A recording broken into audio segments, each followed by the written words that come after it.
વડોદરા મહાનગરપાલિકાની ચૂંટણી પહેલા નોટા બટન અંગે જાગૃતિ ફેલાવવા સામાજિક કાર્યકર દ્વારા કલેક્ટર કચેરી ખાતે આવેદનપત્ર આપવામાં આવ્યું છે.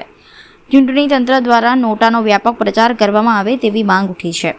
આવતી 26મી એપ્રિલ 2026ના રોજ યોજાનાર વડોદરાના મહાનગરપાલિકાની ચૂંટણીના સંદર્ભમાં સુપ્રીમ કોર્ટના આદેશ મુજબ નોટા નોન ઓફ ધ અબવ અંગે જાગૃતિ ફેલાવવા માટે સામાજિક કાર્યકર અતુલ ગામેચીએ મુખ્ય ચૂંટણી અધિકારીને આવેદનપત્ર પાઠવ્યું છે. આવેદનમાં જણાવાયું છે કે વર્ષોના સંઘર્ષ બાદ સુપ્રીમ કોર્ટ દ્વારા નાગરિકોને નોટાનો અધિકાર આપવામાં આવ્યો છે. જો મતદારને કોઈપણ ઉમેદવાર યોગ્ય ન લાગે તો તે ઈવીએમમાં ઉપલબ્ધ છેલ્લું નોટા બટન દબાવી પોતાની અસંમતિ વ્યક્ત કરી શકે છે. અતુલ ગામેચીએ જણાવ્યું કે નોટા નકારાત્મક નહીં પરંતુ હકારાત્મક મત છે, જે દર્શાવે છે કે મતદારો ઉમેદવારોના કાર્ય અને લોકહિત પ્રત્યે અસંતોષ ધરાવે છે. તેમણે આક્ષેપ કર્યો કે રાજકીય પક્ષો પોતાના પ્રચારમાં વ્યસ્ત છે, પરંતુ નોટા અંગે પૂરતી જાગૃતિ ફેલાવવામાં આવતી નથી. તેમણે માંગ કરી કે ચૂંટણી તંત્ર દ્વારા સોશિયલ મીડિયા, હોર્ડિંગ્સ અને અન્ય માધ્યમો મારફતે નોટા અંગે માહિતી દરેક નાગરિક સુધી પહોંચાડવામાં આવે. હાલ ગુજરાતમાં ચૂંટણીઓનો માહોલ છે. નગરપાલિકા, મહાનગરપાલિકા અને ગામડાઓમાં પણ ચૂંટણીઓનો માહોલ છે.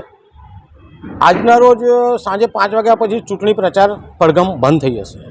બીજી બાજુ પૂરા ગુજરાતમાં અને વડોદરા શહેરમાં મહાનગરપાલિકાની જ્યારે ચૂંટણીઓ છે ત્યારે નામદાર સુપ્રીમ કોર્ટના આદેશ અનુસાર નાગરિકોને હક આપેલ છે કે ઈવીએમમાં છેલ્લું બટન નોટા એટલે કે નન ઓફ ધી અબવનું બટન મૂકવામાં આવ્યું છે.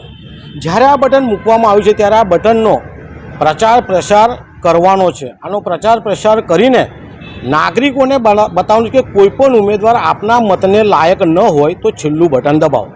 એનો પ્રચાર પ્રસાર આજકાલ વડોદરા શહેરને પણ ગુજરાતમાં ક્યાંય દેખાતો નથી.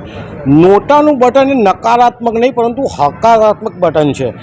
જો ઉમેદવારો કામ કરતા ન હોય તેમ છતાં ચૂંટણીઓ લડવા તૈયાર થતા હોય તો આવા ઉમેદવારો માટે નોટાનું બટન આપવામાં આવ્યું છે. પરંતુ વડોદરા શહેરમાં કે ગુજરાતમાં ક્યાંય પણ નોટાનો બટનનો પ્રચાર પ્રસાર કરવામાં આવતો નથી. આનો પ્રચાર પ્રસાર મીડિયા થકી, ન્યૂઝ સમાચાર થકી, રેડિયોમાં, દૂરદર્શનમાં અને અનેક રીતે પ્રચાર પ્રસાર કરવાનો છે. જેમ કે પત્રિકા વિતરણ કરવાની છે, લોકોને નાટક દ્વારા શેરી નાટકો કરીને નોટાની સમજ આપવાની છે.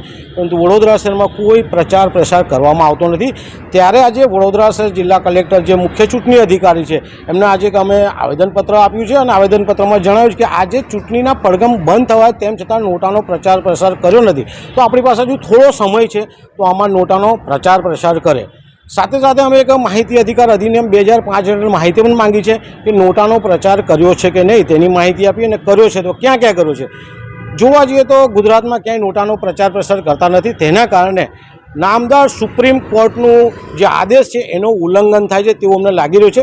જેના કારણે આજે અમે આવેદનપત્ર આપ્યું છે અને પ્રચાર પ્રસાર કરે તેવી અમારી માંગ